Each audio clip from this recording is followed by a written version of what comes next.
Rima ma'am, what this CUET is all about, and is it in line with national education policy? Absolutely. The Common University Entrance Test basically has been promoted now by the government in line with the national education policy, because what we are trying to do is we are trying to ensure that that culture of scoring 100%, and even a child who scores 98, 99 does not get the stream of his choice or the subject of his choice or the college of his choice. Therefore, what is being now focused at is a university entrance test which will bring about equal opportunity for all children and equal opportunity for the universities. It will do away with the subject bias that was there. And basically it is all based on the class 12 NCRT syllabus. So it's not doing away with the importance of the board exam. Neither is it promoting a coaching culture which some people are fearing and apprehensive about.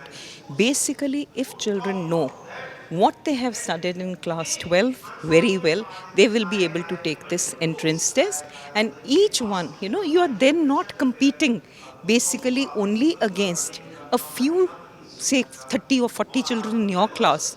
You are competing at an all India level, right? And the ranking basically there would matter on a percentile ranking, relative uh, marking, and not the absolute marking that is there on a board.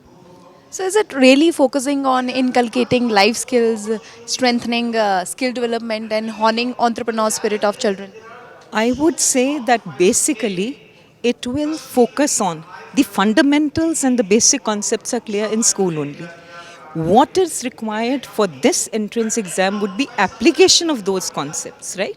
So what basically is going to get strengthened is what we are already focusing on, and that is the creative and critical thinking, the problem solving skills of the child.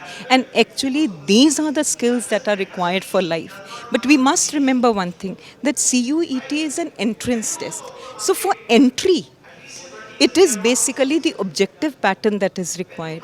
Nobody is saying that the total subjectivity of the syllabus and the focus on the basic concepts and fundamentals is done away with. So whatever the schools are focusing on, the creative, critical thinking, strategic thinking, problem solving, experiential learning, those are the skills that are actually going to be used with a lot of application that will be required. Very last question: how to achieve progressive education? How to achieve progressive education is work in progress. So it is something that you keep on doing over a period of time. And I think the national education policy is a very, very progressive policy. And everything is stated very clearly. So if schools have, and most of the schools have started implemented, and another thing that is there is it is something that is very, very easy to implement.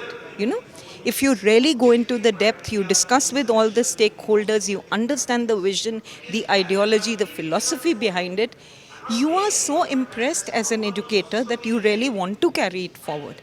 And therefore, I think the national education policy being a progressive policy, I think education is, it has always been a very progressive subject. It's a dynamic subject because here change is the only constant and we keep on taking challenges.